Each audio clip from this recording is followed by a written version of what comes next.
Saturday. Thanks to a bill passed by the West Virginia Senate, 8th grade students in West Virginia will now be required to watch a video that shows the development of a baby inside the womb. Bob Kellogg has this story. The instructional video produced by Live Action uses groundbreaking animation that puts fetal development in terms kids can understand, according to LifeSiteNews.com. Christian cultural analyst Janice Krause gives Baby Olivia a raving review. To think of the opposition opposing something like this when it is scientifically accurate, they can't say anything against it other than their prejudices. Krause says any opponents never come up with any specific complaints. Being a former teacher, she says the 8th grade is perfect for showing Baby Olivia. It's a time when the students are focusing on getting more mature. And, they've passed the elementary school where I think it would be inappropriate. But at the 8th grade, they're forming opinions. They're becoming adults. They are not adults, but they are becoming adults. In addition to West Virginia, Krause reports Kentucky is also considering putting it in their schools. I'm Bob Kellogg. South Carolina has joined the ranks of states permitting firearms to be carried openly. Fox reporter Jack Callahan. Governor Henry McMaster signing into law a bill that allows anyone who can own a gun legally to carry it in public in South Carolina, something gun rights groups have been pushing for nearly a decade. The state will still offer concealed carry permits, but they are no longer required. The law also increases penalties for people who carry guns in places where they are banned, like schools and courthouses, or those who commit crimes while they are armed, whether they use the gun or not. The governor says now law enforcement, prosecutors, and judges can keep career violent criminals behind bars where they belong. And 2 Ohio lawmakers are sponsoring a bill that seeks to ease the financial burden of law enforcement agencies that will have to replace their marijuana-sniffing dogs. That's because Ohio voters approved a plan in November to legalize recreational marijuana use, and it makes replacing the trained canines one unintended consequence. Find more news on AFN.net.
Well, good evening, everyone, everywhere, wherever you are. I made it. Another Saturday night. And here we are again. All of us people who don't go out partying, don't go to the bars. Yes, indeed. Well, I ran into the studio 20 minutes ago and been working on just getting everything going until just now. And everything is going good. So it's Saturday night, 9:07 p.m. on the Pacific Coast here. So if you're listening live, it is live, and you're welcome to come over to the chat room at FirstAmendmentRadio.net /chat. Also watching the YouTube and the First Amendment Radio Rumble chat rooms. And there is a text number. If you see it on the screen, you can text me at any time during the broadcast. There's a like to talk about whatever you guys want to talk about, especially if I run out of things to talk about, and or questions, comments, join the conversation. I don't want this just to be my broadcast, but I want it to be yours too. So anyway, it's good to see there's some people listening on the several channels that we have here. Well, let's see. What's in the news today? What would you like to talk about? Well, of course, something that's still in the news, and let's take a look at Babylon Bee first, as is our custom here, to help get the program primed and going. And Babylon Bee says here, D.C. area pharmacies are all out of stimulants. Got a nice picture there if you're looking at photos of Joe Biden there. Looks like he's pretty hopped up, I have to admit. And I'm not going to read more. It's telling me to read more, but I'm going to scroll down instead. Biden tells aide he had a strange dream. He was talking and people were standing and clapping. Yeah, what a show it was. I saw parts of it, and I started to watch it and decided that I couldn't take it anymore. I'd just wait for all the commentary to come out afterwards, and no disappointment there. But yes, that usually doesn't happen for jokes. I can see why he would think it was a strange dream. And he probably, probably felt pretty good after his strange dream. This angry guy who got up to do the State of the Union, and he did not the State of the Union, but the State of Ukraine. That's how it started out. And what a disappointment for the world. But nothing unexpected happened. Well, let's move on. Let's see what we got here. Yes. One odd trick restores your eyes to perfect 20/20 vision. Is this satire, or is this one of those weird commercials like they have on YouTube all the time? They give the last strike I got on YouTube was for medical misinformation, when I was actually talking about my own experience. So I wasn't giving anyone medical advice or saying anything of the sorts, but they struck me anyway because I talked about my own life and how I deal with some problems when they pop up or something like that. But anyway, I'm afraid this is, one of those more weird. I mean, do people really click on stuff like this? I guess they call it clickbait. It's like they have pictures of guys with bottles on their ears for tinnitus and stuff like that. You've seen them. And you go, really? Am I supposed to click on it? Am I stupid enough to do that? I don't think so. Anyway, they pay per click. Yeah, pretty sure that's how it works. But moving on, let's see what else Babylon Bee has here. Woke Home Defense 2. Video, 7 more gun-free tactics to defend your home. Now, I'm going to bite on this one because I want to see this. Yeah, I do want to see it. Okay, as we wait for it to fill the screen, I'll take another sip of coffee. Looking for people hopping in the chat room over here to keep me company. I know Saturday nights are always tough. But I was here by myself. I'm watching a little TV with my youngest daughter, and then I found her just staring at her phone. And I said, "What's on that thing? What are you looking at? Are you playing a game or something?" And she wouldn't answer me. And I said, "Let me look at it." And she kind of pulls it away so I can't see what's going on. And I'm going, man, I am so glad that I did not grow up with a smartphone, because it would have robbed me of all of the adventure of my youth. Well, she's 23. Let's see. When I was 23, I got married. Wow, imagine that. Yeah, That was a long, long time ago. Oh, no, I was married at 23. I think I was 23 when my first daughter was born. So I was already married. Okay, here we are. I guess we need to turn on the sound here for you. Okay. And play the video. Even though we all agree that property ownership is a clear vestige of white colonialism, there may be times when it's necessary to protect said colonialist vestige against threats of violence and/or burglary. Since we all know that guns are evil in all circumstances and can never be properly wielded for self-defense, it is your moral obligation to find other, more creative ways of defending your home. Here are 7 more tips for home defense without the use of firearm. Ask the home intruder for his vaccine card. Since the burglar is a bad guy, he will also be unvaccinated and thus not have a vaccine card, and he will be forced to leave the premises.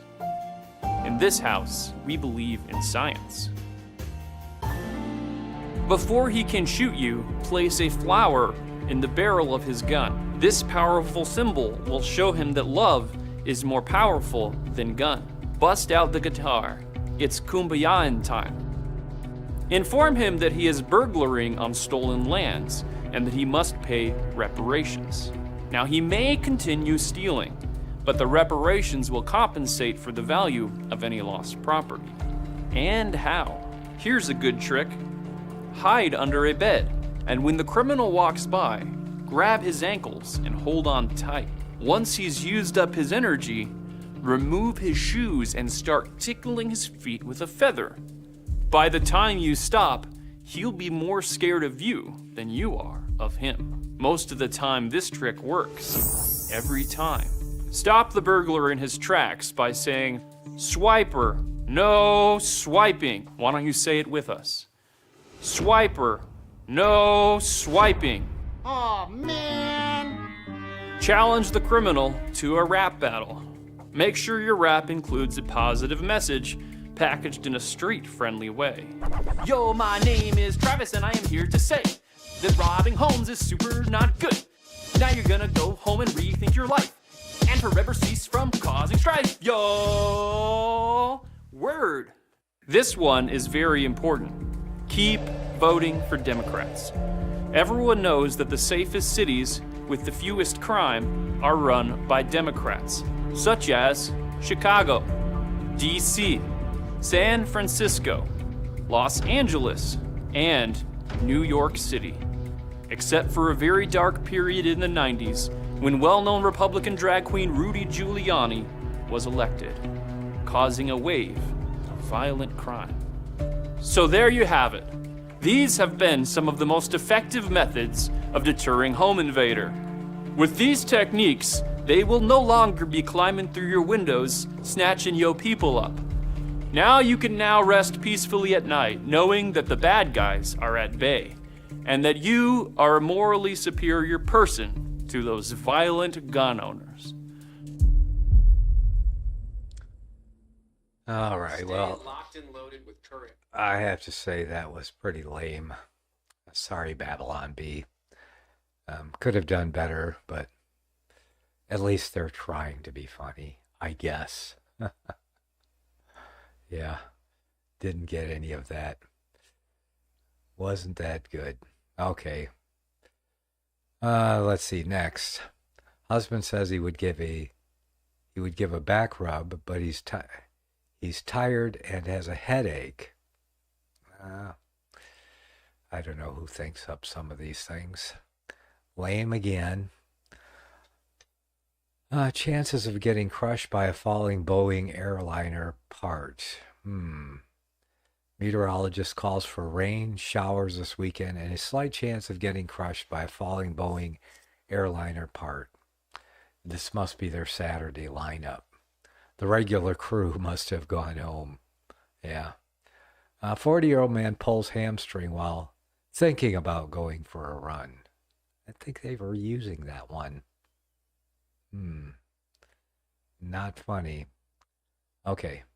Pastor confident that his State of the Hypostatic Union sermon joke will finally get a laugh this year.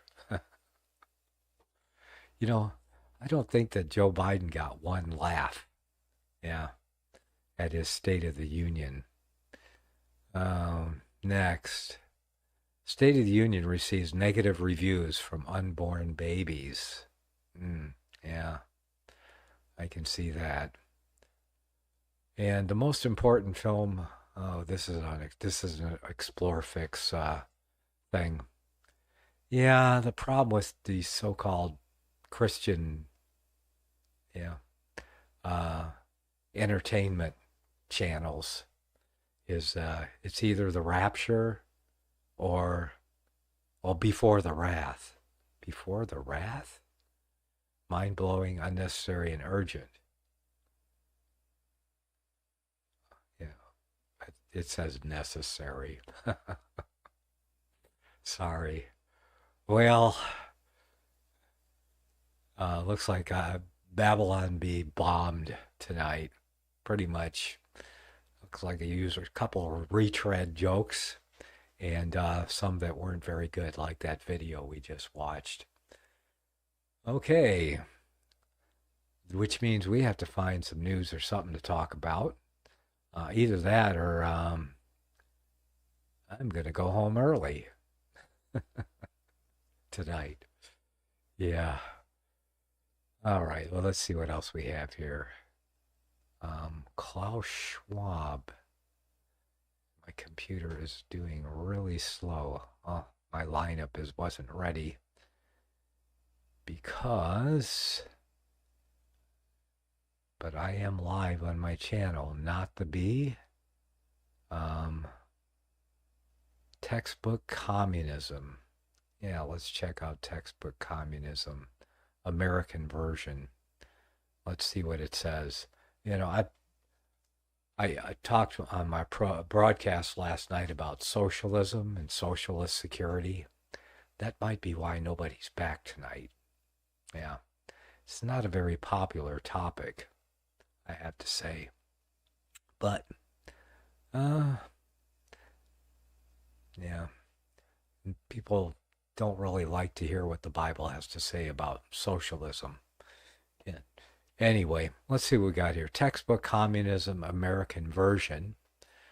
The same U.S. government that spent hundreds of billions of dollars and squandered tens of thousands of American lives in its Cold War to supposedly defend against a communist takeover of America also spent hundreds of billions on communist indoctrination in American schools for the past 60 years. You know, I never thought about it that way, but that is exactly what has been going on. So how did that happen? Higher education in America is essentially a socialist institution thanks to pervasive government funding, even for schools like Johns Hopkins University, the recipient of hundreds of millions in taxpayer dollars annually that laughingly call themselves private. Grove City College and possibly Hillsdale College are the only two real private colleges left.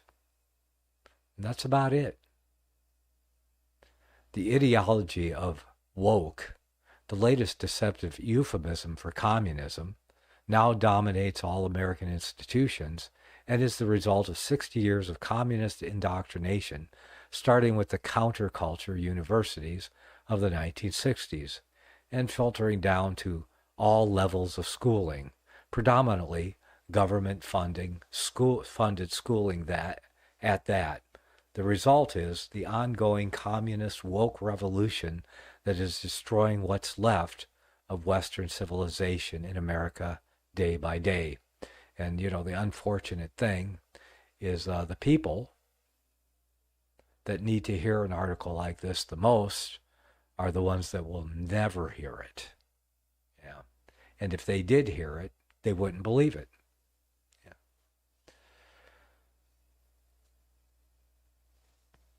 The author says, my friend, the late Yuri Maltsev, who spent the first 40 years of his life in the Soviet Union, recognized this at least a decade ago and once said to me that Americans had a lucky 4-year reprieve when Trump was elected instead of a continuation of the Obama-Hillary Clinton regime. Actually, it's been the Clinton, Bush, Obama, Biden regime. Yeah. Good to see you there, John, in the chat room. Thank you for joining me tonight. Most likely, and probably last week, I told some guys in my model club that the insane tuition rates is due to government guaranteed student loans. That has a lot to do with it. But it has a lot to do with what I'm reading about in this article too. American communism, American style. And of course, it's all brought to you by, and this is where people leave me, the Antichrist. Most of the church believes they can't know who the Antichrist is. That's a mantra. You can't know who the Antichrist is. We can't know who the Antichrist is. Repeat after me. We can't know who the Antichrist is. Got it now? Remember it. Don't forget it. You can't know who the Antichrist is. But he is alive and well. And he owns Washington, D.C. That's why you see all the corruption in America today. Because that's how the Antichrist rules, by corruption. He cannot rule by the truth. He cannot rule by good. He has to rule by evil and corruption. Because he is evil. The Bible calls him the man of sin. So corruption is all he has. He doesn't have the truth. He doesn't have good. He doesn't have our good in his mind. He has only evil, death, and destruction for all of mankind. But somehow, he rules the world today. And he owns Washington, D.C. And look what he's doing to the UK. Look what he's doing to Western Europe. So, our article continues. Now, it's obvious what Obama, the lifelong socialist, meant when he said that we want to fundamentally transform America. They had, and they did. But like I said, it didn't start with Obama. It started with Clinton and the Bush family. You know, New World Order Bush. It all started happening right after, what's his name? The actor president. His name flew off of my mind. Was shot, and George Bush was his vice president, picked for him by Catholics in Action, the deep state, and that's when it started, and it never ended. Hasn't ended since then.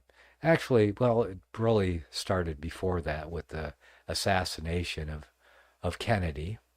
He was a rebellious Catholic. And believe me, they didn't want a rebellious Catholic. Yeah, Reagan was shot. That's who I was thinking of. His name just flew my mind there for a minute. Thank you for that. Yeah, so Kennedy was shot. Reagan was shot. And why haven't they shot Trump yet? Why not? See, that's a curious question. And will Trump be the next president? Or will they shoot him? See, I know why they didn't shoot Trump. Because Trump was not really the president. Trump was president in name only, but he controlled nothing. He controlled very little. And even the very little that he controlled, they despised and hated. That's the way it appears. Now, I have some people that believe I'm totally wrong. They believe that Trump is totally in on the game, and that that he was actually playing along with it. That his being despised and hated by them is just part of the play, and he's in on the plot. I don't know. I hope they're wrong, because likely it seems like President Trump will be president again. And if it's true that, if what I believe is true, that he wasn't in control, and as I believe right now, it is Obama's fourth term, because Obama is the first president that never left Washington, D.C. Yeah. I think he's working directly for the Antichrist and his shadow government there, the same way he worked in Chicago as community organizer. He's working with the Jesuit community there in Washington, D.C., because the Jesuits and the Antichrist own Washington, D.C., lock, stock, and barrel.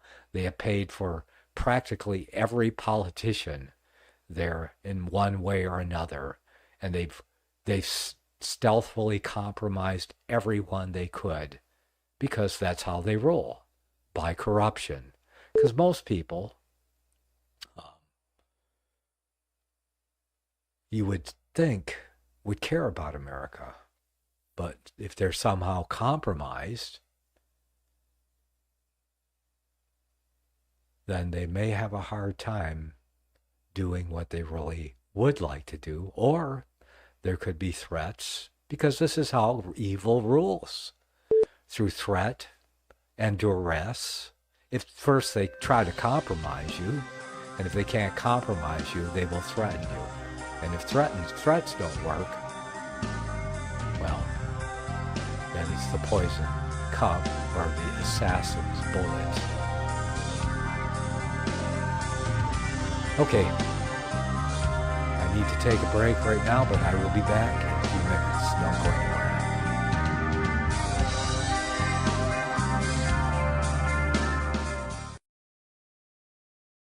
Secrets of the Rapture.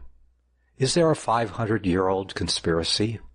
A propaganda machine so pervasive and entrenched, yet so elusive that the entire world could be taken in by it, working in plain sight, but unseen by the world for what it truly is? If prophecy is God-given history in advance, why does the prophecy that has conquered the age also exclude nearly 2,000 years of history? What is it that they are afraid that the light of history will reveal? To understand our place in time and prophecy, we must look in history for an interpretation, that which stands the test of time, that which agrees with the Word of God, and history has proven to be true. When cunning fables and fearful speculations are removed from our sight, then we may clearly see what is truly expressed in Bible prophecy, both that which has been fulfilled and that which has yet to come. God's express word is the sword that must be wielded to remove the scales from the eyes and dispel the darkness of deceitful conjecture. Secrets of the Rapture was written to expose that which the spirit of the age has conjured out of the darkness to blind the eyes of the church in the world today. Secrets of the Rapture, Deconstructing Pre-Tribulation Dispensational Futurism by yours truly, Nicholas Arthur, is now available at lulu.com and Amazon. Secrets of the Rapture.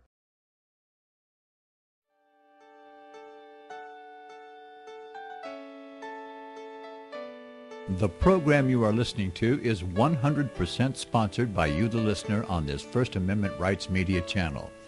You will notice that there are few commercials on this radio network.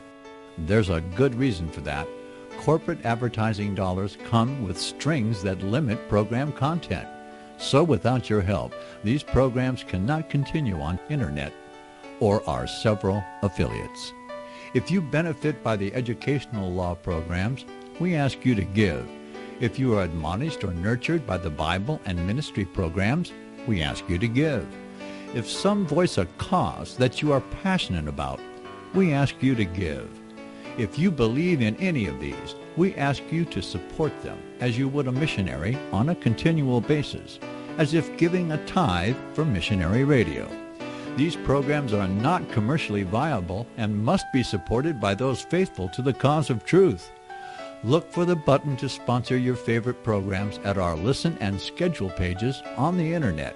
We're asking you to give much less than a tithe, so that you may also send support directly to a particular program host, cause, and anywhere else the Spirit may lead you. Do all to the glory of our God and Creator, for His holy nation, the only kingdom that will last forever.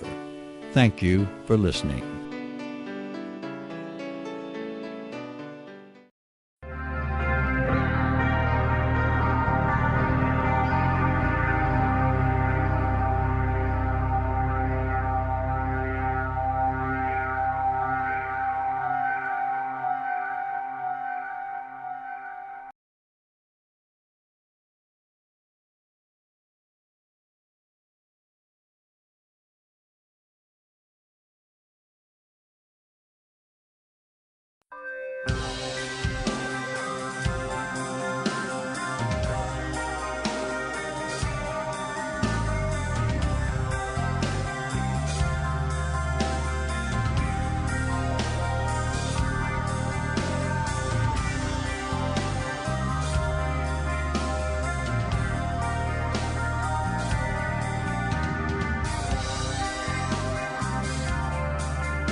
Forgot to turn on my sound there.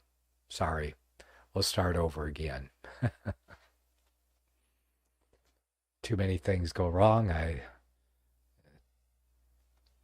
hard to be your own producer.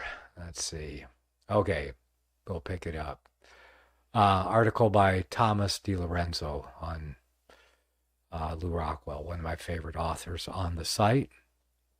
Speaking of Yuri Maltsev, who spent the first 40 years of his life in the Soviet Union and recognized what was happening in America more than a decade ago, he said Americans had a lucky 4-year reprieve when Trump was elected instead of a continuation of the Obama regime.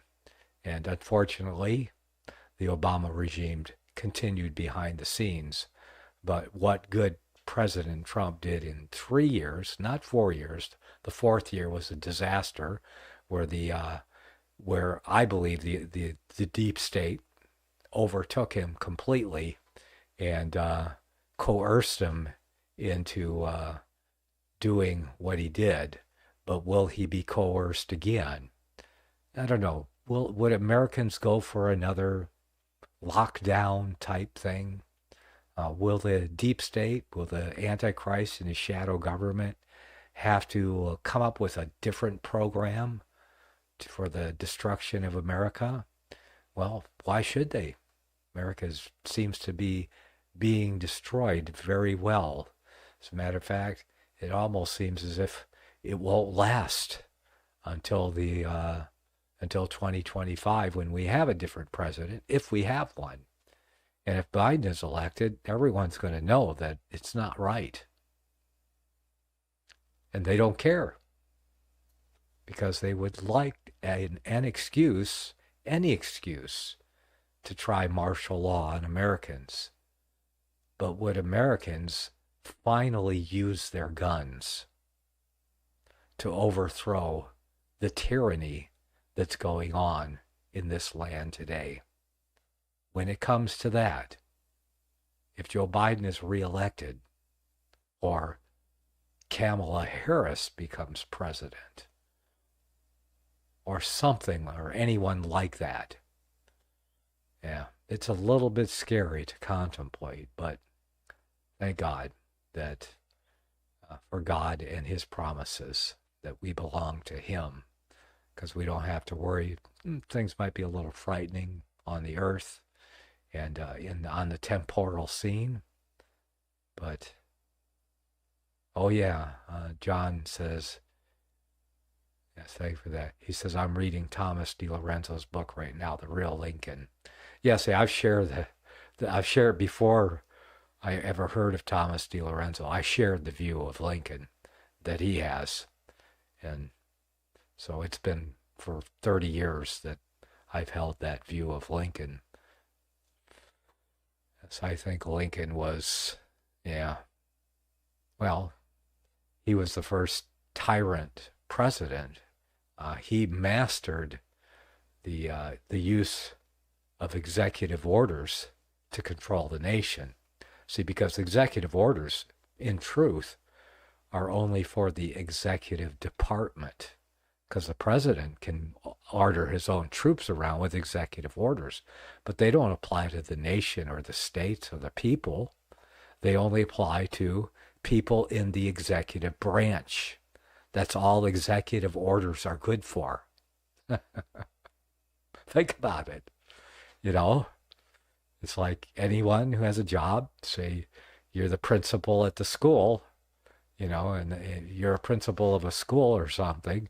Well, you can give orders to everyone in the school, but they don't go to the other schools or to the higher ups, see? And that's what the executive branch is, under executive order. So, yeah. And they do that quite often. They'll take branches of the government that are under the executive order, that are under the executive branch, and use them like they did with the military, making everyone take the jab in the military.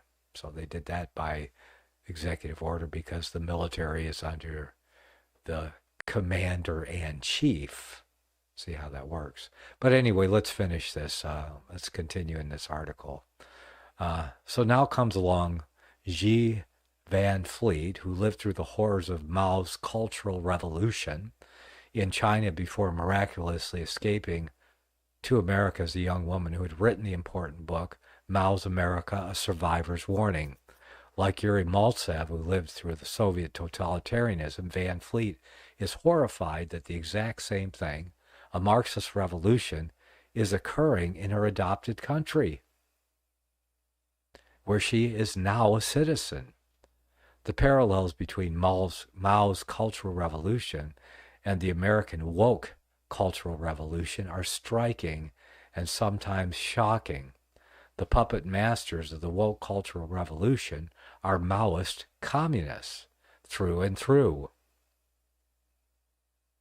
For example, she proves in spades that both revolutions use Marxist tactics of division, indoctrination, deception, coercion, cancellation, subversion, and violence. They both destroy traditional culture and replace it with Marxist slogans and ideology.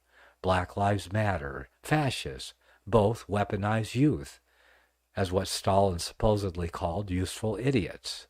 Both share the goal of totalitarian power over society, and both seek the destruction of freedom. Critical race theory is a primary tool of the American Communist movement. As she writes, the communist regime used the same critical theory to divide the people, and the only difference is that they used class instead of race. In China, the communist regime changed the names of schools to be politically correct. Students were taught to hate their history and heritage. Statues and symbols of China's history were destroyed. Students were encouraged to report on each other. My former employer, Loyola University, Maryland, posted large posters encouraging students to call a number or email to report any politically incorrect language they might hear on campus. Yes, Loyola University, Maryland. Yes, that's a peculiar name, isn't it? Sounds like a Jesuit name to me. Maybe the superior general founder of the Jesuit order. All of this happens today in America as well. The only Black Lives Matter Antifa riots of 2020 reminded Van Fleet of the government-orchestrated violence of her youth in China under Mao. Communist China, free speech was only allowed for the government and its mouthpieces. Just as in America today, free speech is now only allowed for the loud progressive left. The Communist Manifesto includes in big black letters, abolition of the family as one of its primary goals, since parents can compete with the state in educating their children. Thus, CRT in schools, where the teachings are designed to violate and disrespect the sanctity of the family and usurp parental values, has caused children to scorn their parents as white supremacists and worse. You sure you want to send your children to public school? Why are they not out of public school already? What about your grandchildren? You're really sending them to these communist-controlled indoctrination centers? Seminaries? Seminaries for the Antichrist. Van Fleet describes the very first days of Mao's murderous cultural revolution, when all of a sudden, out of nowhere, there was the sudden appearance of a giant posters with all sorts of communist slogans. This reminded yours truly of all the Black Lives Matter giant posters that's also prepared seemingly out of nowhere. Yeah, and especially on social media, right? Just like the Ukraine flag used to be the in thing. First it was, taking your own picture off of your social media and just turning it black. And people were just doing it in droves, all programmed little lemmings. A Loyola University, Maryland alumnus wrote me about the creepiness of returning to the campus for a wedding to see gigantic 20 by 30 foot high Black Lives Matter banners all over the place, with some much larger and spanning the entire width of North Charles Street, the main north-south avenue in Baltimore. So-called cancel culture is nothing new. Van Fleet gives chapter and verse of how the Chinese people suspected of not being sufficiently communistic were routinely canceled and their lives gleefully destroyed by the state and its henchmen. G. Van Fleet, not surprisingly, is a Ron Paul admirer. She explained that when she first became concerned about what was going on in America and the government's role in fostering what seemed to be a budding Marxist revolution, she started watching political candidates on TV in 2008, and she says, "One candidate suddenly grabbed my attention. He didn't sound like any of the other candidates. He was speaking about issues head-on, very matter-of-fact about them. Nothing he said seemed to be polished or sound bites or political doublespeak. For the first time I was hearing something political that didn't sound political. It made real sense to me. I'm talking about then Congressman Ron Paul. I soon bought and read his book, And the Fed. Language with control was an essential part of the communist indoctrination in China, as in America today, for if you can orchestrate the words people use and how they use them, you can control their speech and therefore their thoughts. Sound familiar? Another essential part of Chinese communism, writes Van Fleet, is how Mao wanted to destroy everything, burn it all down, and build a brand new world over the ashes. Ludwig van Mises called this destructionism, a practice of all socialists everywhere.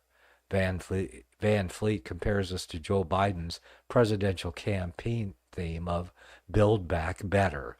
Let's destroy America first, then build it back better. Is this starting to make sense, people? Yes, indeed. Van Fleet understands that the origins of the American Cultural Revolution that we are experiencing today were so-called cultural Marxism, a set of ideas invented by a group of Jewish Marxist scholars belonging to a school of social theory called the Frankfurt School in Frankfurt, Germany.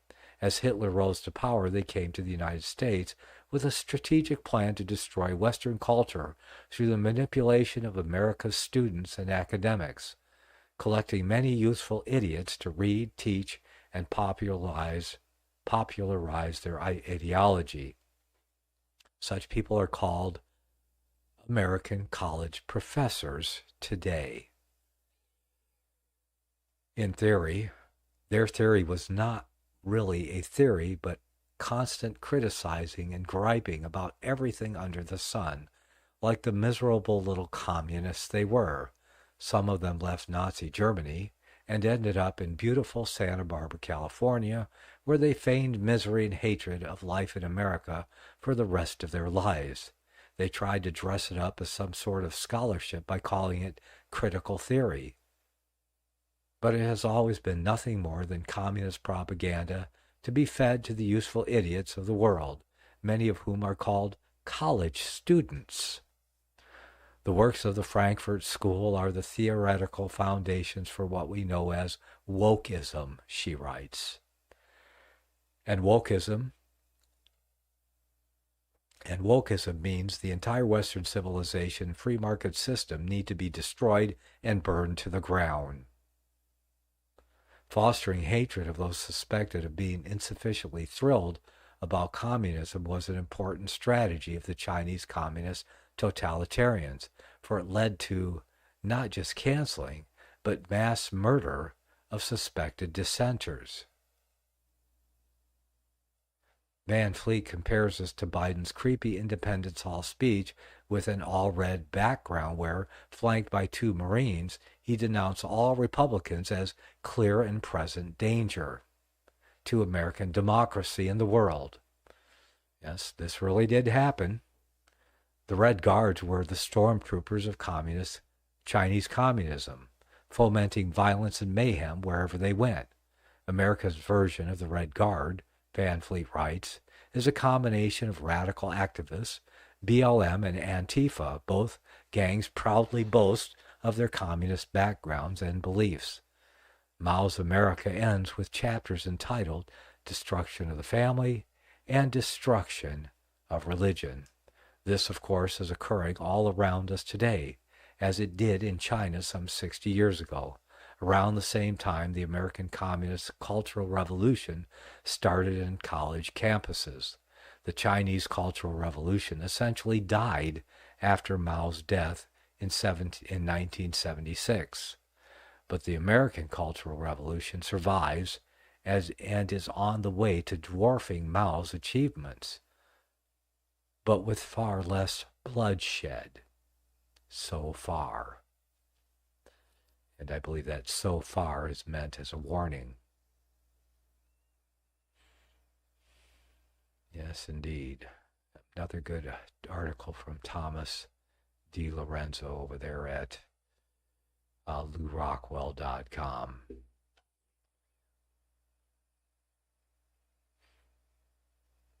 Okay. Well, not a whole lot of people showing up today. Let's see what else we got here from LouRockwell.com. Let's see, I've got this article here. What is this? Oh, textbook. That's what I just read.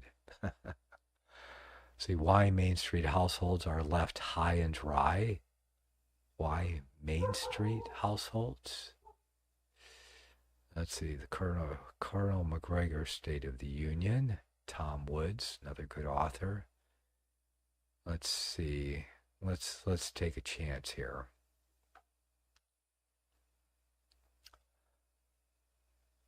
I didn't watch the State of the Union, he says, last night. I knew it would be lies and impossible promises from start to finish. Gee, he called that one. However, our friend Colonel Douglas McGregor did. Colonel McGregor has been a guest on Tom Wood Show and is, of course, let me see.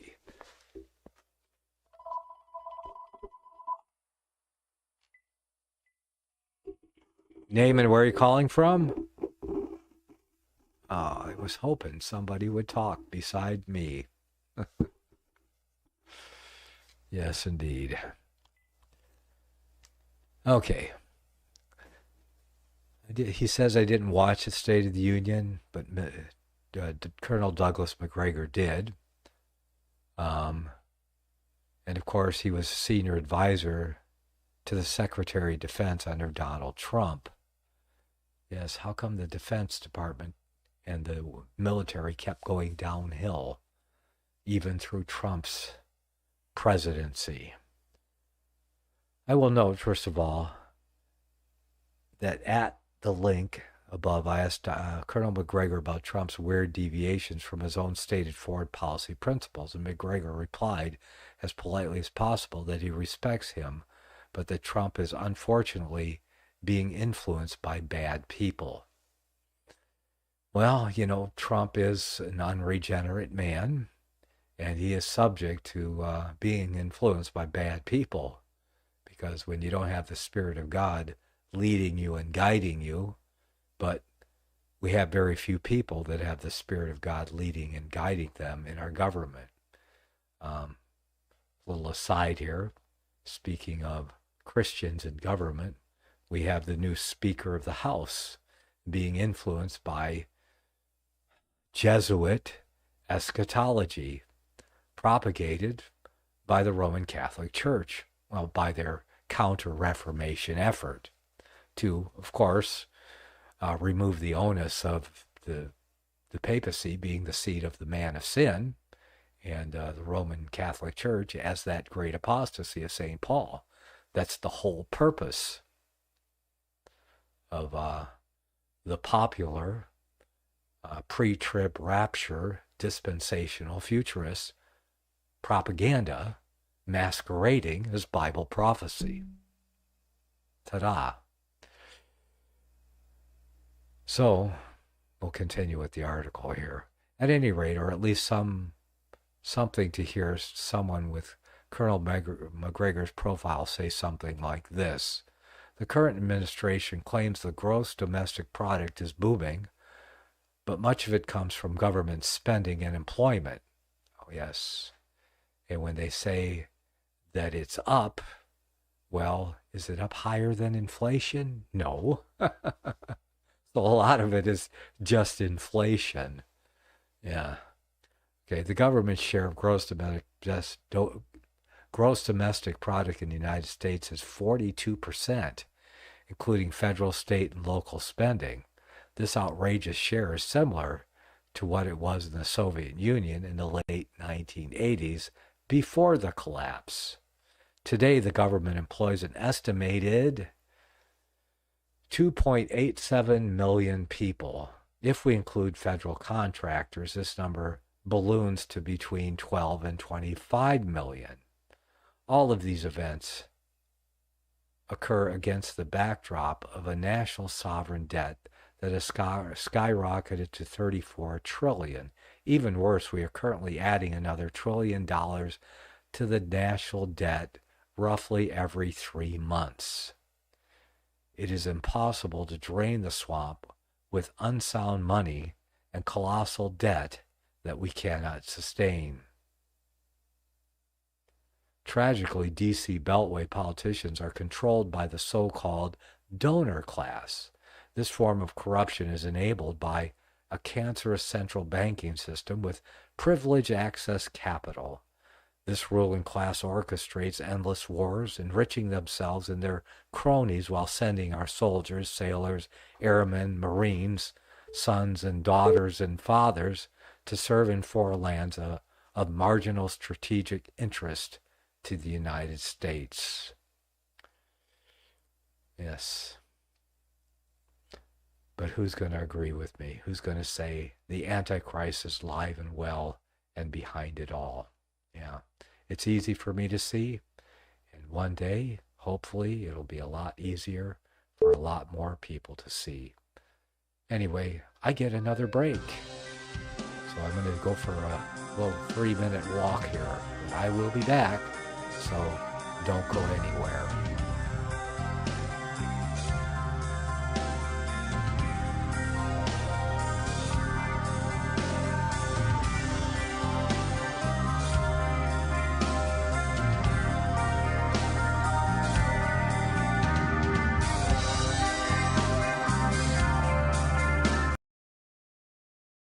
Secrets of the Rapture. Is there a 500-year-old conspiracy? A propaganda machine so pervasive and entrenched, yet so elusive that the entire world could be taken in by it, working in plain sight, but unseen by the world for what it truly is? If prophecy is God-given history in advance, why does the prophecy that has conquered the age also exclude nearly 2,000 years of history? What is it that they are afraid that the light of history will reveal? To understand our place in time and prophecy, we must look in history for an interpretation, that which stands the test of time, that which agrees with the Word of God, and history has proven to be true. When cunning fables and fearful speculations are removed from our sight, then we may clearly see what is truly expressed in Bible prophecy, both that which has been fulfilled and that which has yet to come. God's express word is the sword that must be wielded to remove the scales from the eyes and dispel the darkness of deceitful conjecture. Secrets of the Rapture was written to expose that which the spirit of the age has conjured out of the darkness to blind the eyes of the church in the world today. Secrets of the Rapture, Deconstructing Pre-Tribulation Dispensational Futurism by yours truly, Nicholas Arthur, is now available at lulu.com and Amazon. Secrets of the Rapture.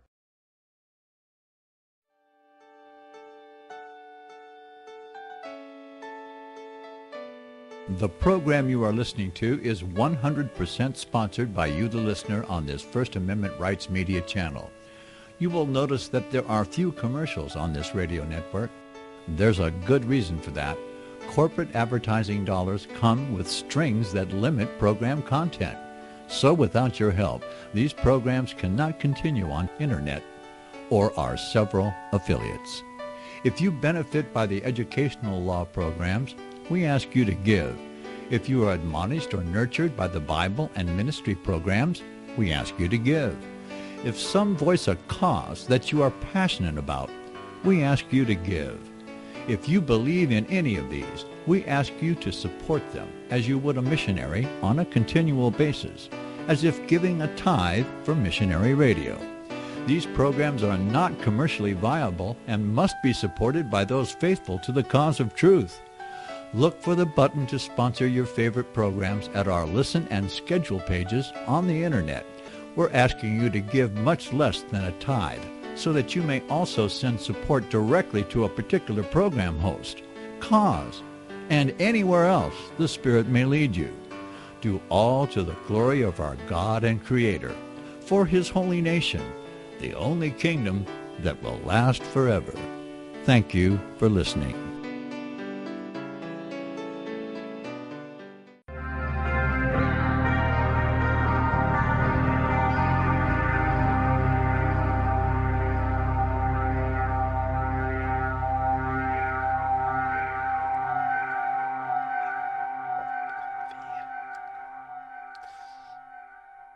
Okay, we are back, and I'm going to finish this article here from Tom Woods, the Colonel McGregor State of the Union.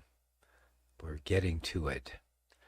He said, today the government employs an estimated 2.87 million people, nearly 3 million people. And that's just the federal government, I'm pretty sure he's speaking. And it says, if we include federal contractors, this number balloons to between 12 and 25 million. That's a huge range there. Even worse, we are currently adding another $1 trillion to the national debt roughly every 3 months. It's impossible to drain the swamp without some money and colossal debt we cannot sustain. Tragically, D.C. Beltway politicians are controlled by the so-called donor class.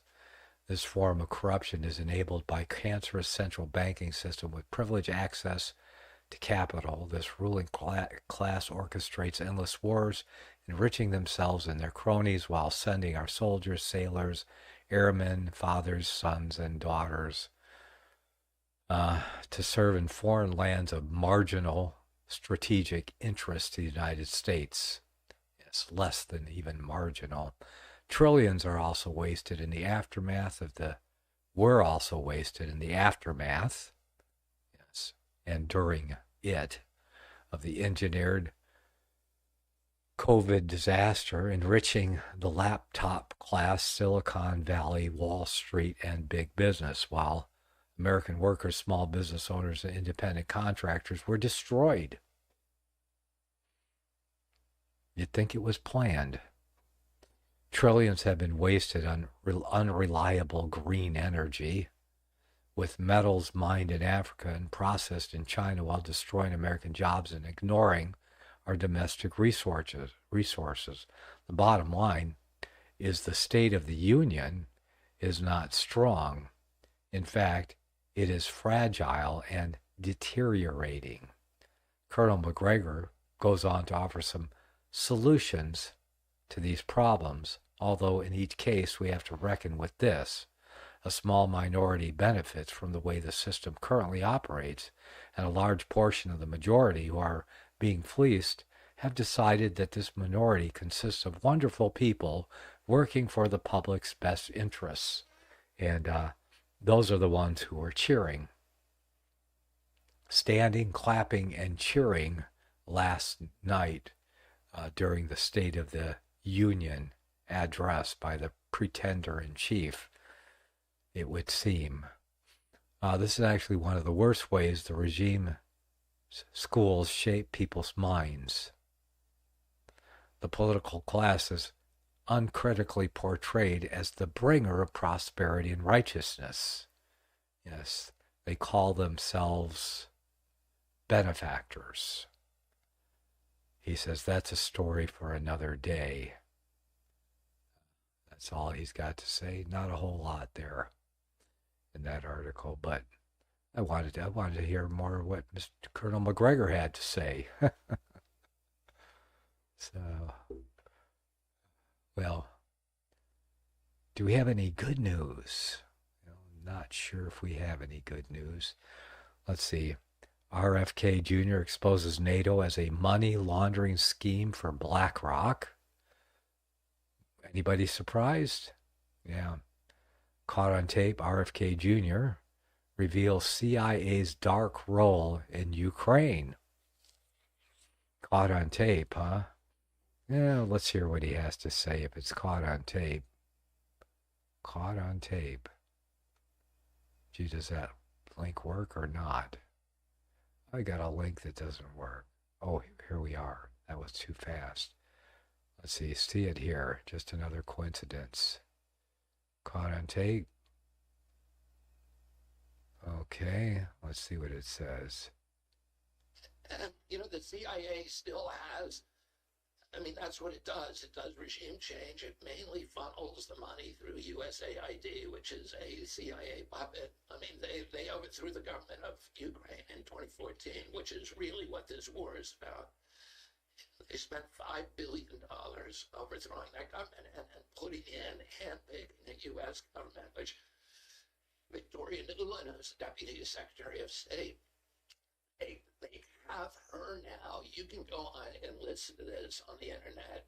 Her giving orders, a voice blackmail of her, a voice recording of her giving orders to the U.S. ambassador of Ukraine a month before the coup, in which she's picking the cabinet, the new cabinet. So this, obviously upset the Russians because they don't want U.S. weapon systems in Ukraine.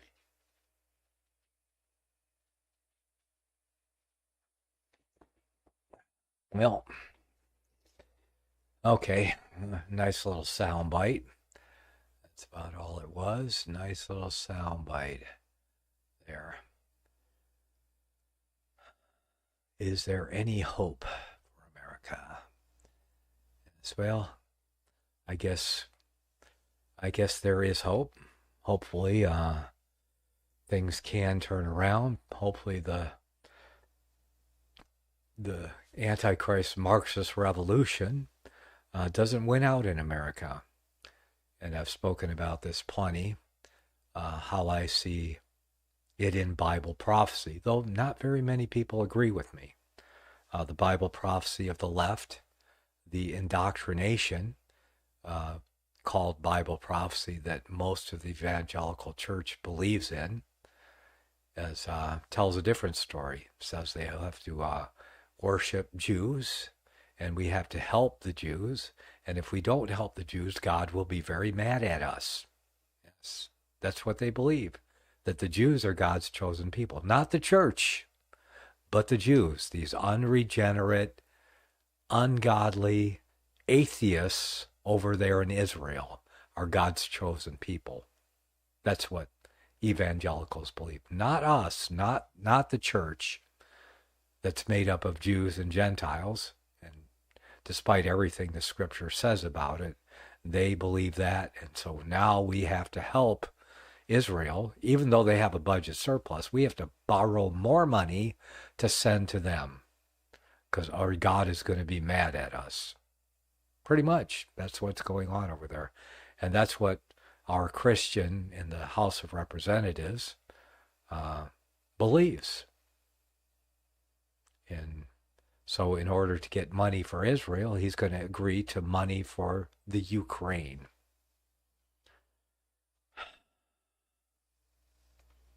Sometimes, let's see, let me get rid of that article there, and let's see what else we got here. Libertarian perspective on the gay rights movement. Boy, there's some... Okay. Let's take a look. One of the very, very high points in the history of the gay community from the libertarian point of view was their fight against the police in New York City in 1969. This was the Stonewall riots, and the homosexuals and their supporters were entirely in the right. Yikes. Free association means allowing gay people to lead gay lifestyles, but it also means allowing others to disassociate with them. Well, at least thank you for that, because I disassociate from them, with them, everything. I don't like them pushing it down, other people's throats, and especially going after our children. And I don't think I can read this article. Yes, because I'm libertarian leaning, but I'm definitely not for gay rights. I think mental disorders should not be encouraged or ignored. Yeah. So what would I do about it? Well, I certainly wouldn't allow them to be married. This whole thing that's going on now. It's just allowing it or letting it out of the closet was just the first step. First step in a long way down. Anyway, let's see what else we have here.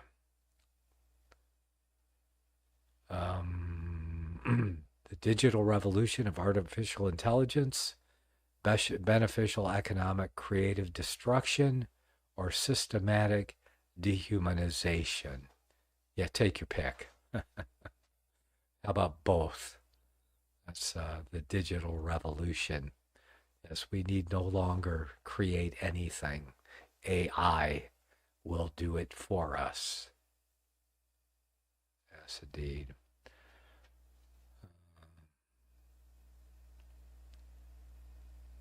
Let's see what else. I saw something else here. The State of the Union. I think we've all heard enough about the State of the Union.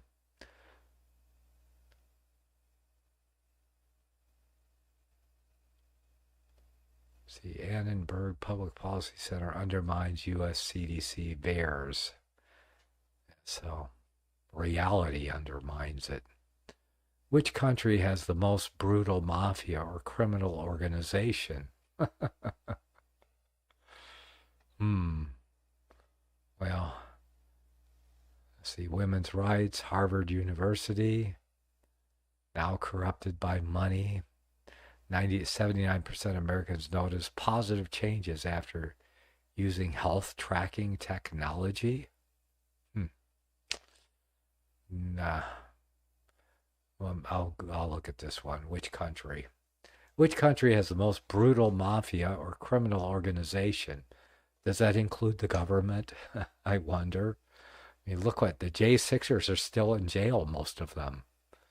And Joe Biden was still talking about it as if the government was overthrown on January 6th.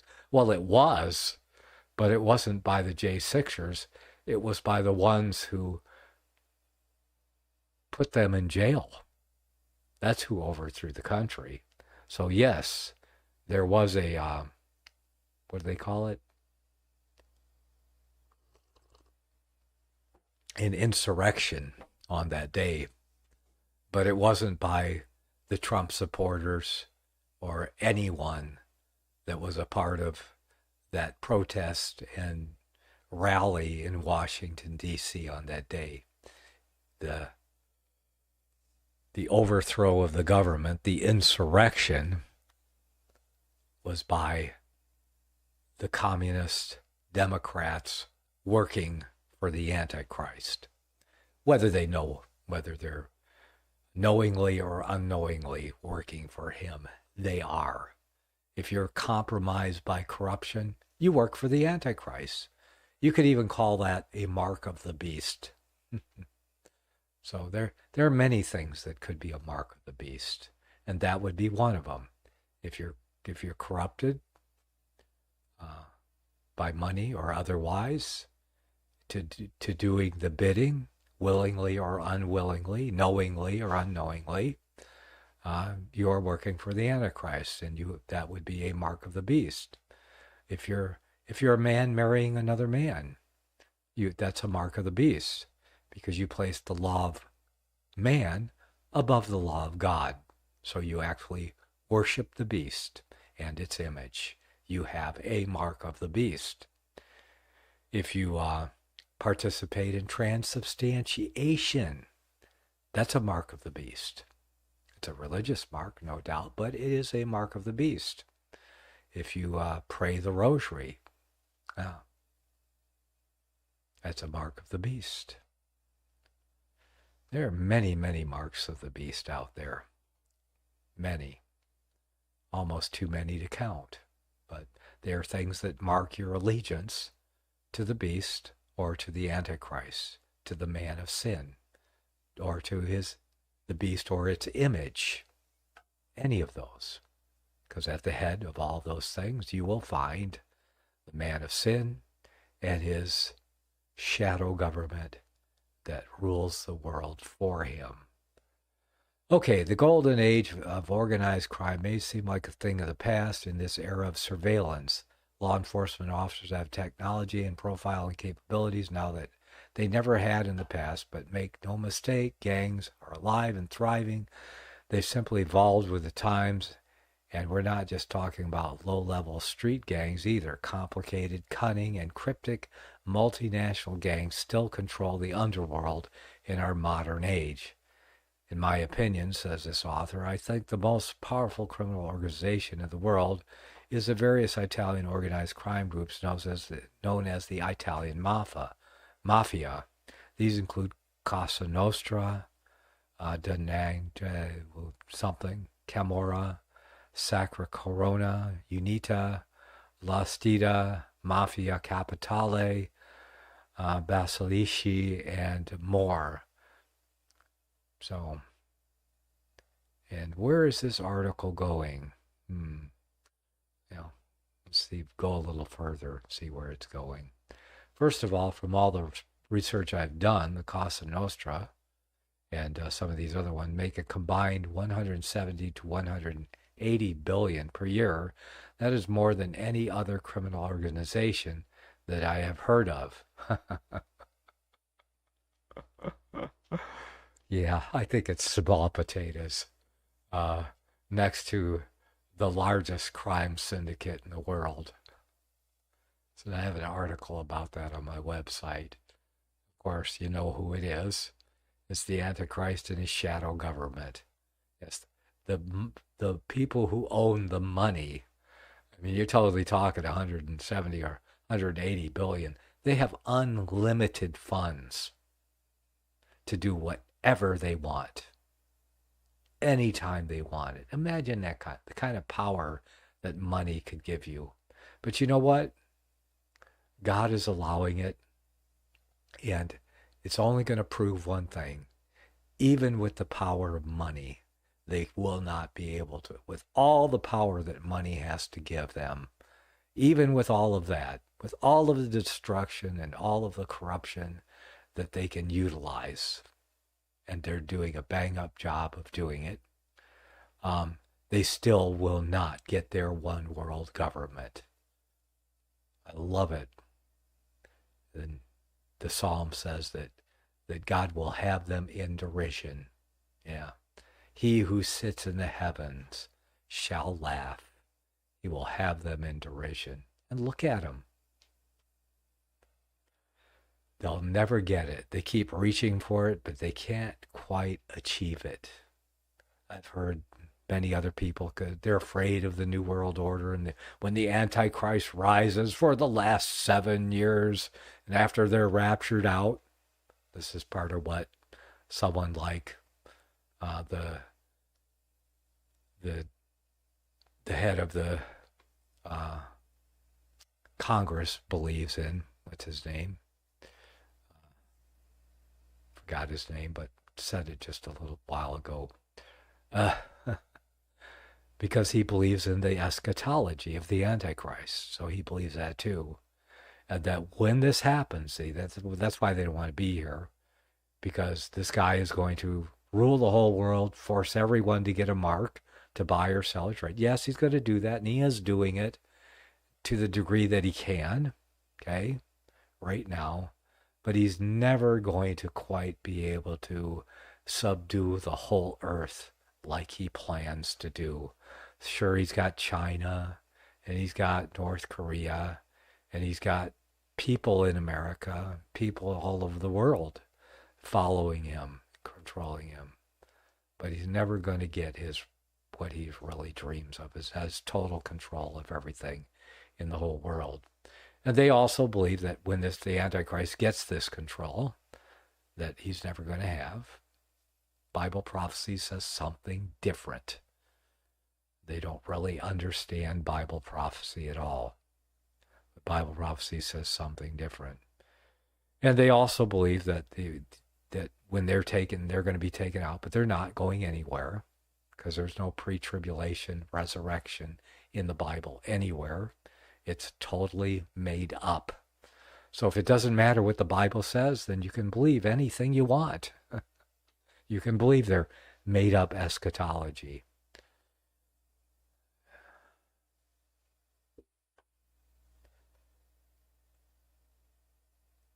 So, organized crime, small potatoes compared to, I mean, could you imagine? I mean, it's hard to control a criminal organization like that, but try controlling a criminal organization that is trying to rule the world.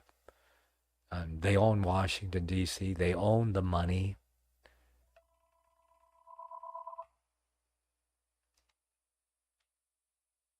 And they still will not be able to do it. Your name and where you're calling from? Yes, again. It would be nice if I heard a voice. So I'm not going to read about the mafia anyway. Let's see what else we got here. Taking down the Supremes. Evil U.S. bishops attend secretive pro-transgender conference. Yeah, no surprise there.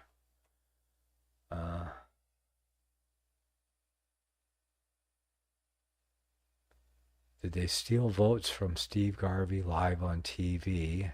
Whatever that means, I don't know. Trumpenstein. Virginia General Assembly is Brandon's poster boy for gun control. That's sad to hear. California to illegals. Want some free money? Yeah. So, that's what Joe Biden is doing. Where do they get this money at? Isn't the government supposed to appropriate the money? These hundreds of billions of dollars, bringing all these people in, flying them all over the world, giving them $5,000 cards, paying for all these rooms and stuff. I know they're getting more just for rent in a year than I pay. Yeah. Or that I would have to pay for rent. Want some free money. See, Brandon's annual State of Dementia address. Huh. Well, that might be a good take. Let's see. Oh, also from, it says, dissected by. This is by Thomas DiLorenzo, too. Okay, which one do I put on? Oh, click on here. Let's click on this link, see what it says. The Fate of the Union. This is Kunstler. The Fate of the Union. This guy. Yes, let's face it, as pure theater, the president's annual address to Congress has become disconcertingly shabby affair, burst of gloatish barking wedged into an hour of nearly continuous hand clapping, as if drowning public utterances in applause might divert the audience from the empty, vicious bluster Joe Biden served up Thursday night. You couldn't help but be reminded of the old Supreme Soviet in the twilight hours of Konstantin Churenko, whose country's renowned mortuary experts managed to embalm a year or so before his actual decease and internment. The Ruskies back in the day had a secret recipe for premature mummification of their leadership. Our farmer-driven experts prefer to mummify not the body, but the personality with a cocktail of Adderall, clonazepam, and prednisone, the latter responsible for the roid rage on view whenever Joe Biden is hauled out of his catacomb for public performances. The kid from Scranton's most memorable mendacious line got front-loaded so as not to be lost on the watching millions already nauseated by JB's pre-speech triumphal journey from the entrance down the aisle through the mob of his elected admirers clamoring for selfies. Not since President Lincoln in the Civil War have freedom and democracy been under assault here at home as they are today, the president squawked. And that was true. But it's true because of what he's doing, not because of what he was alluding to. But doesn't he realize that he's been in control for the last 3 years? And for him to say something like that is an admission that, is an admission that people should pay attention to. Not since President Lincoln and the Civil War have freedom and democracy been under assault here and at home as they are today, the president squawked. Truer words he could not have spoken. Okay, I'll be back in a few minutes and we'll look at some more of this.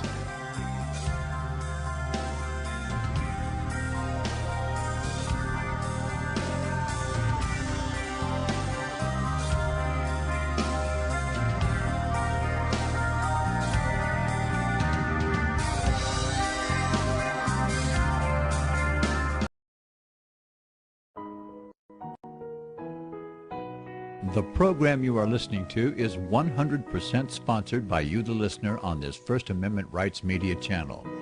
You will notice that there are few commercials on this radio network. There's a good reason for that. Corporate advertising dollars come with strings that limit program content. So without your help, these programs cannot continue on satellite, internet, or our several affiliates. If you benefit by the educational law programs, we ask you to give. If you are admonished or nurtured by the Bible and ministry programs, we ask you to give. If some voice a cause that you are passionate about, we ask you to give. If you believe in any of these, we ask you to support them as you would a missionary on a continual basis, as if giving a tithe for missionary radio. These programs are not commercially viable and must be supported by those faithful to the cause of truth. Look for the button to sponsor your favorite programs at our listen and schedule pages on the internet. We will also give you unlimited archive access to all of our programs. We're asking you to give much less than a tithe so that you may also send support directly to a particular program host, cause, and anywhere else the Spirit may lead you. Do all to the glory of our God and Creator, for His holy nation, the only kingdom that will last forever. Thank you for listening.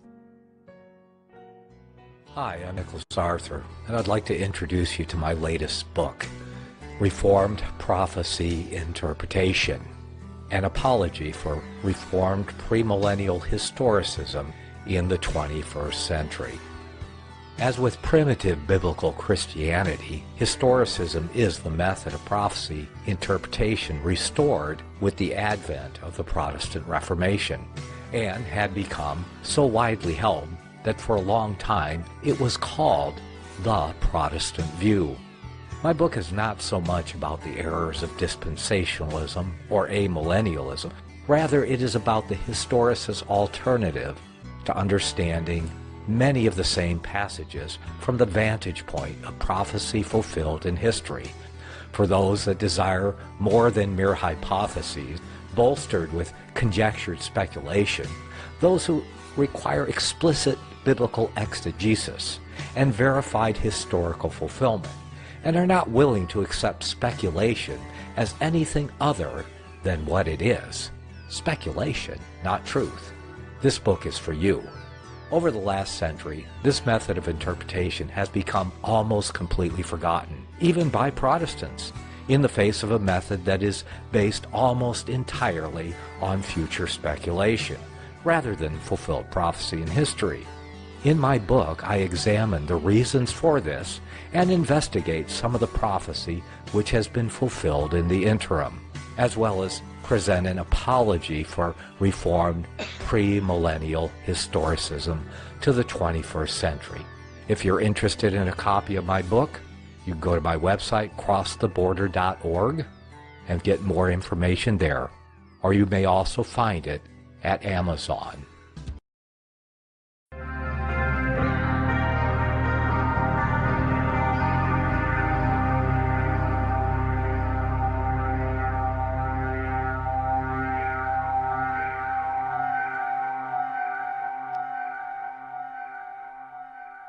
Oh, there you are.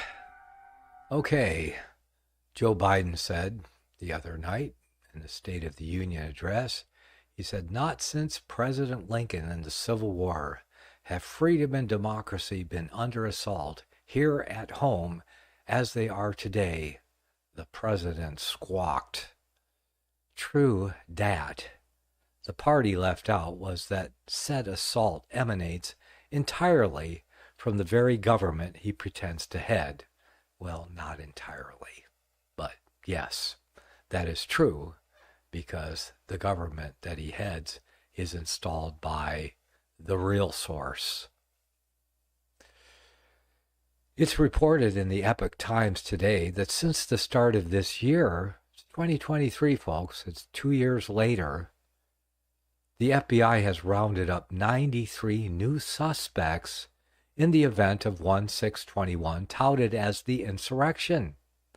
Most of the year-old charges related to trespassing, disorderly conduct, and parading conduct, now regarded as nation-threatening. He also left out the prodigious 3-year-long campaign of his interagency flunkies to abolish the First Amendment by capturing all the transmitters of free speech. Never mind the regime's banana republic-style lawfare op to jail JB's chief political opponent on spurious charges before the November election. Rank, in-your-face election interference. Also up front in the show, the regime's lust to start World War III by asserting falsely that Russia intends to invade and overrun Europe at any moment, in order to continue justifying our insane proxy war in Ukraine, now on its last legs. Putin is sowing chaos throughout Europe and beyond, the president barked to hearty applause, as if anyone in the chamber really believes it. The truth is that our country, now effectively the Intel States of America, has sown all that chaos. Yes, America is used to do that. Right. But who is really behind it? Well, the money power. The Antichrist. Yes. The feckless Ukraine project has failed. The end of the Zelensky fake-out is near. The CIA announced in its last week's Sunday New York Times that all that's left to do is cover up the Biden family's private racketeering activities in that notorious money laundry, and then somehow escape the massive national humiliation that will ensue when this fiasco is concluded, finalizing America's loss of standing in the world. It's all on Joe Biden, and everyone knows it.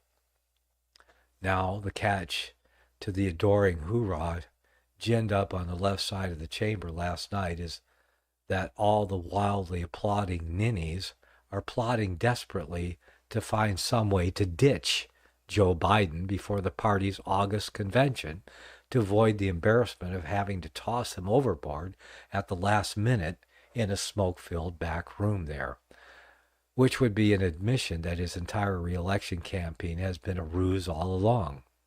As of this week, they've lost on the simple expedient to get Mr. Trump erased from the blue state ballots. The biggest court actions against Mr. Trump are collapsing spectacularly. Who would have thunk it, huh? Fulton County DA Fannie Willis has so wrecked herself that she'll certainly be dropped from the case. Might even go to jail herself. Isn't that amazing? It feels like I hear laughing in heaven right now. He who sits in the heavens shall laugh. You get these, wicked people and all of their corruption, thinking that they somehow will get away with it, that they somehow will be able to, evade punishment for their evil deeds. Well, no one gets away with anything. This is not our universe. It is his universe. Has so wrecked herself that she'll certainly be dropped in the case.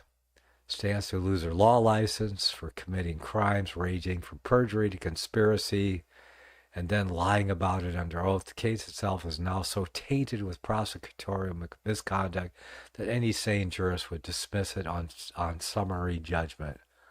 Special counsel Jack Smith's main case, the insurrection rap, is getting battered around in the sure thing D.C. federal district court, and could be defenestrated altogether by the Supreme Court any day now. I'll go out on a limb here and predict that the so-called Mar-a-Lago document case will get tossed by Judge Aileen Cannon on the grounds of gross procedural misconduct, as discovery reveals that the FBI raid was a dishonest pursuit of documents other than the ones logged on Jack Smith's warrant, namely Mr. Trump's archive of Russiagate crimes committed by the very DOJ that is going mad dog on him, an obvious gross embarrassment for them. It remains to be seen what other sorts of election interference mischief can be cooked up by the party of chaos. We know that Rep. Jamie Raskin is grandstanding to concoct a bill to kick Mr. Trump off the ballot by an act of Congress. It's already fulfilled its purpose of getting Jamie's face on MSNBC to impress the home folks in his Maryland district.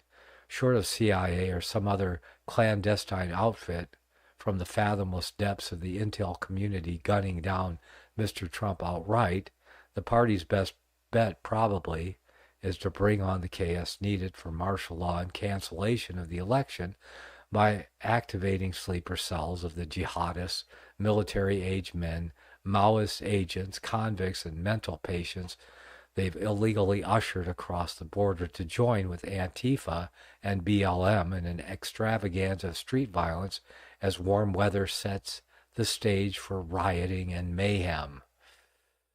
That's a bleak picture.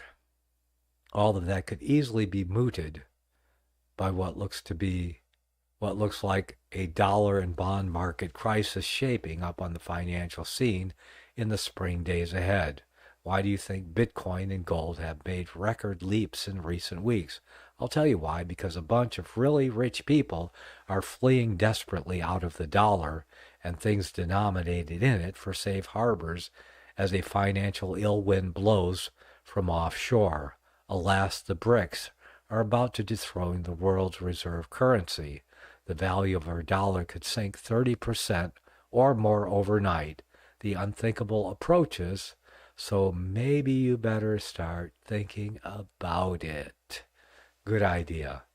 And as far as the BRICS, I will tell you, there's no worldwide money operation going on here that isn't also controlled by the same one that controls the Fed and the Federal Reserve dollar, the world's reserve dollar, because it never was America's.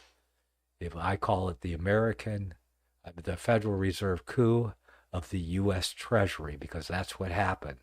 Instead of printing Americans' money, constitutional money, it was taken over, and they started printing foreign notes called Federal Reserve notes instead. Not American money. It may look like American money. It may be printed in America, but it is not American money. If you know anything about the Fed, you know that it is, at best, they call it a cabal of foreign bankers. That's what the Federal Reserve is, a cabal of foreign bankers, because they own the money, they create it out of thin air, and then they charge us interest for it. But, my good friend Alfred Adask always said, what can't be paid won't be paid. The debt's never going to be paid. But see, that's not the point. The point is that they take every dime that's collected in the income tax. And that was the point all along of passing the Income Tax Act along with and about the same time as the Federal Reserve Act, because they had to have a way to fleece the people. Remember the Grace Commission that was put into when Reagan got into office. That was one of the things he set up, the Grace Commission, and they were going to look into the IRS where all the money goes, and they found out, their report was that not $1 that is collected in income tax goes toward the running of the U.S. government, but it all goes to pay the debt. Yeah, Grace Commission. See? And then he was going to end the Department of Education. Well, the Antichrist likes the Department of Education. It's doing his bidding in America. So they shot him. And from the time they shot that president, his vice president, New World Order, George Bush, took over and ran the country while they kept Reagan in the background and on drugs. Because, well, they put him in a hospital after they shot him. I guess maybe you could say he was lucky he wasn't dead, but he was no longer acting as president. It's pretty much the way things went. Wish I had better news or other things to talk about. I don't know. Nobody showed up tonight, so I may just start taking Saturday nights off. Saturday nights I have to remember. Not a good night. Yeah. So etch that in my brain. Yeah. Okay, well, I've got about 15 minutes left here. And no comments, no questions. Everybody's off having fun. Right? This is all the fun I get to have right here. Yes, indeed. All right, let's see what else we got here.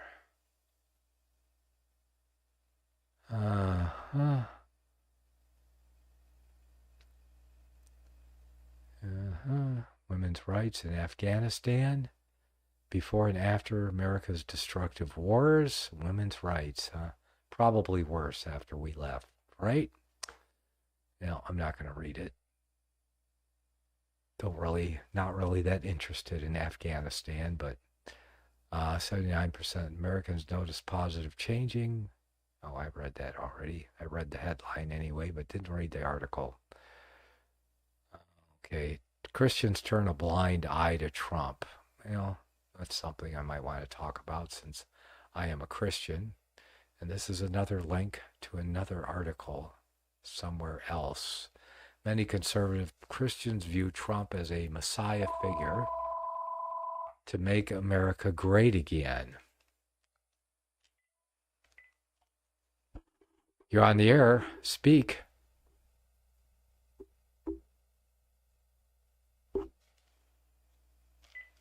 Arf, you dog. Many conservative Christians view Trump as a Messiah figure to make America great again. I don't think so. Yeah. I think most people, voters, are just making the best choice possible. There are some people that look like they get a little carried away, but I heard them when Trump was speaking. All of those people that supposedly idolize him and worship him, I heard them boo him when he said the wrong things. They definitely are not going to follow this man into hell. But as a choice, I mean, if I had to choose, say, between, let's see, Hitler and, let's see, who can I think of?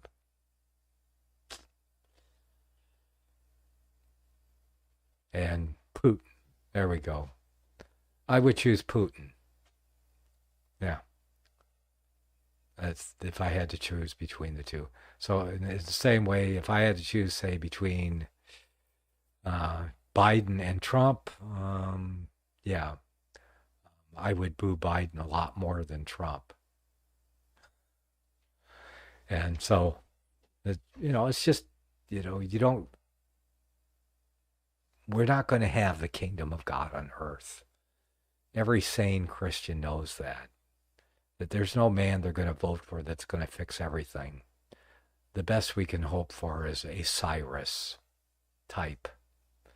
And that wouldn't be Biden, because Biden hates true Christianity, because he is a true worshiper of the Antichrist. He even belongs to the Antichrist church. So they hate true Christians. evangelicals especially, Protestants more than anything, very much hated, but nobody's using Protestant anymore except a few fringe people like me.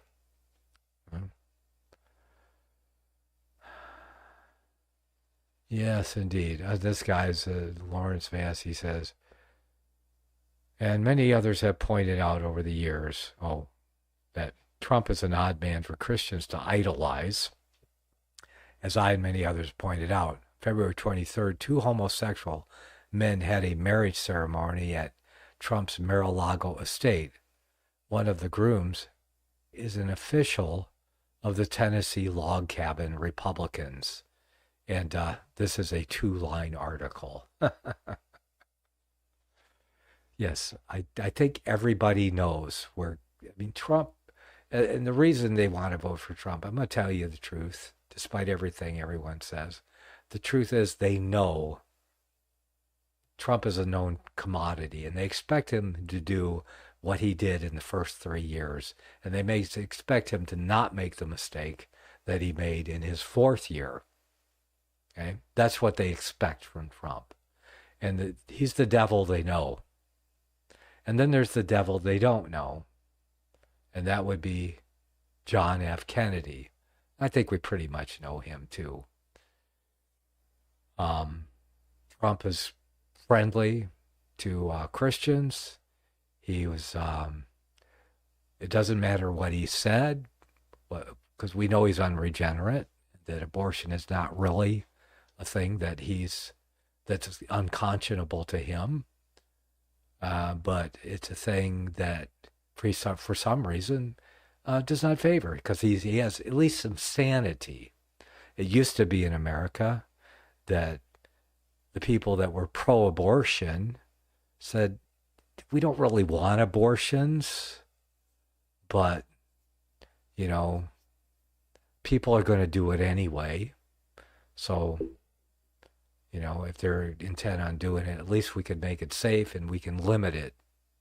Well, now they're just mad. They want more abortions. They will die for abortions. They will ruin the country for abortions, because people will vote for Joe Biden just because he's so pro-abortion. I mean, you could do it at 9 months, the child's being born, you could kill it on the way out. Some of them, if they had their way, you could kill your child up to 2 years old, abort them, not in the womb, but after they get out of the womb. That's how mad these people are. And all Christians know it. There's anyone who's idolized, I wouldn't say that they idolize him. I just don't believe it for a minute. Like I said, I've watched him at his rallies, and when Trump says something out of line, they actually boo him. But the difference is that most of the time they can cheer him. Whereas last night, I could have booed Joe Biden all night long. There's not one thing he said that was right or good or that was worthy of any praise whatsoever.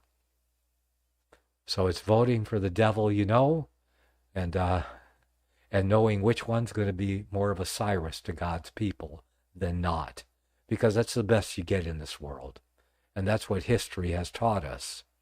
For the most part, that's the best that we are going to get in this world, especially in the times that we're living in. Because truly, and most Christians don't know, that truly the Antichrist is working behind the scenes. And most people can't get into government at all, let alone make it to federal government and get into the presidency, because they want someone that they can control by some means. But what really amazes me is that most of the politicians in America that are corrupted could not have taken the scrutiny that Donald Trump has taken without being convicted. I've seen a lot of politicians, there have been not a lot, but many politicians have been actually tried and convicted on far less crimes than what Trump has been accused of, Yet they haven't been able to get this guy. And I believe it's because, well, he may not be, because he's very careful about following the law to the letter. Yeah. And he's got plenty of money to hire lawyers to make sure he doesn't disobey the law, that he's in compliance. So he has done it. But then you got these idiots that are trying to prosecute him, and they're just totally corrupt. And it just comes out like this Fannie Willis character, and the characters that are, I mean, this woman's a judge, and she's trying to corruptly prosecute someone else, and now is getting a taste of her own medicine. I love to see that. I love ironic justice.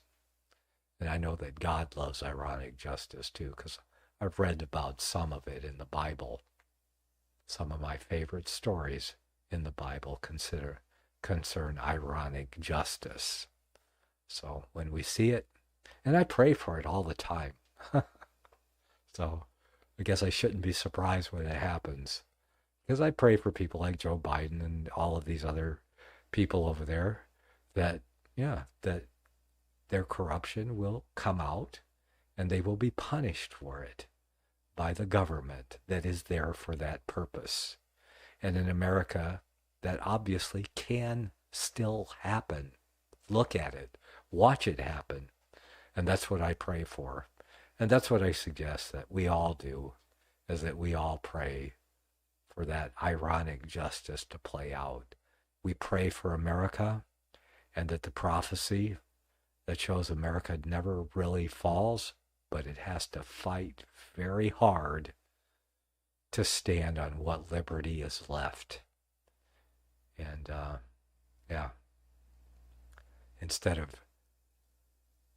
arresting more people, 91 more people since January this year have been arrested for the insurrection, the January 6th insurrection. Can you believe it? They're hunting down more people to arrest for doing nothing but exercising their liberties under our Constitution. That's what they're being arrested for. And they want 4 more years to do this. They want to continue this until America is completely destroyed and we end up like Mao's China or the Bolshevik Russia. That's what they're looking at. And all of these people that are bringing it on, they'll be the first casualties, because they always are. I guess they haven't read history very well to find out that all the useful idiots were the first ones that were taken out when the new government finally came in, because they're not going to get what they want. They're going to be punished for what they are. That's the way it always works out. But I pray it never comes to that, as far as America being totally gone, like Mao's revolution or the Bolshevik revolution in Russia, or becomes another North Korea, only in America. That would be indeed a sad day to see, and I hope I never see it. So remember America in your prayers, and remember to pray for justice for all those that are corrupt and want to destroy liberty and everything good in our nation. And I hope you can all say amen to that. Okay, well, a few more minutes here. Thank you all for listening to First Amendment Radio. We do need your support. Press the like button wherever you're watching. Press the support button, or the, share button, or whatever buttons they have there. And it helps out. And if you want to support the work we're doing, we broadcast 24/7. We have good, sound, theological, Reformed Bible teaching all day long. Good, Reformed historicist, Bible prophecy teaching, none of this phony Antichrist, counter-Reformation nonsense that has overtaken the world out there. We have a lot of good news reporting, good worldview, current events programs. Okay, well that's it. May the Almighty bless you and keep you as you travel the narrow way that leads to life. I'll see you next time.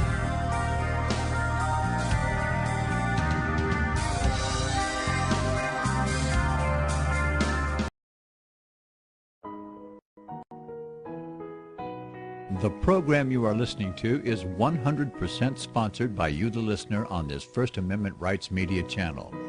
You will notice that there are few commercials on this radio network. There's a good reason for that. Corporate advertising dollars come with strings that limit program content. So without your help, these programs cannot continue on satellite, internet, or our several affiliates. If you benefit by the educational law programs, we ask you to give. If you are admonished or nurtured by the Bible and ministry programs, we ask you to give. If some voice a cause that you are passionate about, we ask you to give. If you believe in any of these, we ask you to support them as you would a missionary on a continual basis, as if giving a tithe for missionary radio. These programs are not commercially viable and must be supported by those faithful to the cause of truth. Look for the button to sponsor your favorite programs at our listen and schedule pages on the internet. We will also give you unlimited archive access to all of our programs. We're asking you to give much less than a tithe so that you may also send support directly to a particular program host, cause, and anywhere else the Spirit may lead you. Do all to the glory of our God and Creator, for His holy nation, the only kingdom that will last forever. Thank you for listening.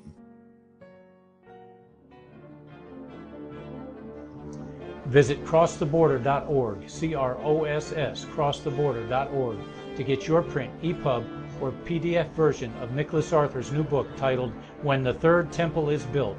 That's crosstheborder.org. When it comes to prophecy today, much of the evangelical Christian world has their eyes on Israel, waiting and watching to see when the third temple will begin to be built. The plans are drawn, the Jewish people are eager. Most evangelical Christians today believe that the rapture will happen before the third temple is built. Hi, I'm Michael Eugene. I was taught that Daniel's 70th week was in the future. Is that really what the Bible teaches?